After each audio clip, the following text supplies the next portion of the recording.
Epur se mueve y sin embargo se mueve. Es la hipotética frase que la tradición atribuye a Galileo Galilei al momento de adjurar de la visión heliocéntrica del mundo.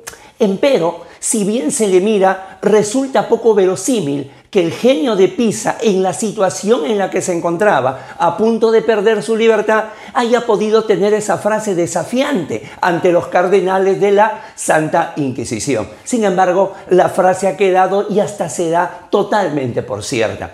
Si historias así, de esta semejanza, abundan por centenares a lo largo de todas las disciplinas. Y claro, no escapa el derecho en general y el derecho procesal en particular. Justamente de una situación así es la que hablaremos el día de hoy. Soy Guido Aguila Grados y esta es una nueva entrega de Tribuna Constitucional.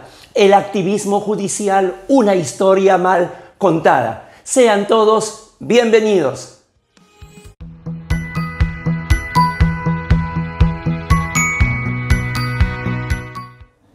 Efectivamente, desde finales del siglo XX, el activismo judicial se viene vendiendo con una etiqueta de panacea a los eternos problemas de los sistemas de justicia en toda Latinoamérica. Tomado el término del derecho norteamericano, aquel derecho que establecía justamente la posibilidad que la Suprema Corte norteamericana pudiera reconocer derechos que no estaban de manera expresa en la Constitución, se ha comenzado en diversas legislaciones, más allá de la naturaleza de la pretensión, a señalar que justamente un juez activista, bajo diferentes denominaciones, un juez comprometido con su tiempo, un juez comprometido con la Constitución, es aquel que va más allá de lo expresamente señalado en los textos legales y constitucionales.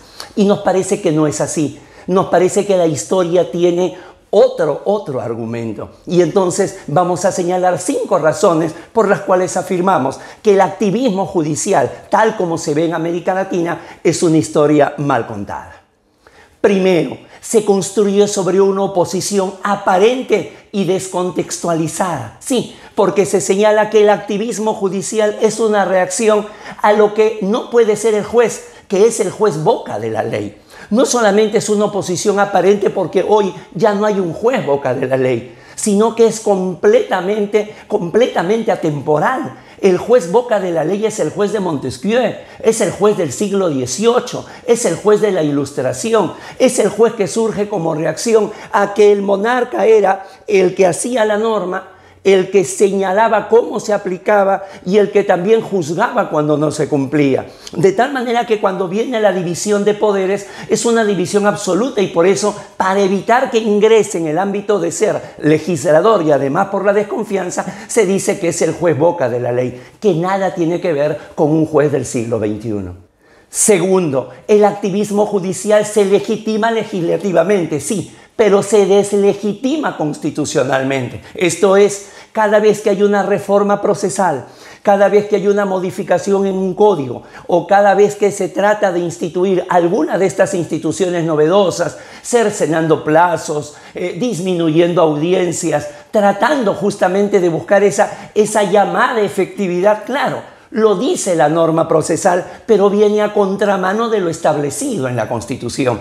Y esto seguramente resulta más notorio en los códigos procesales penales, donde se utilizan como instrumentos de verdadera política criminal, dejando de lado la razón de ser, dejando de lado lo más importante del derecho de defensa, que es la presunción de inocencia.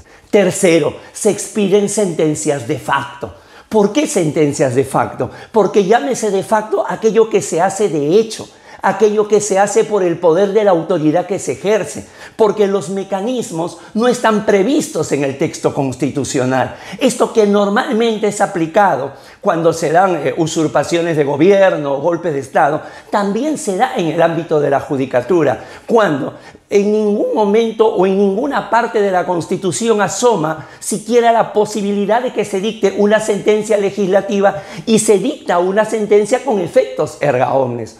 O todo lo contrario, ¿no? Establece las llamadas sentencias estructurales que, sobre pretexto de atacar problemas estructurales ligados a los derechos económicos, sociales y culturales, determinan políticas públicas.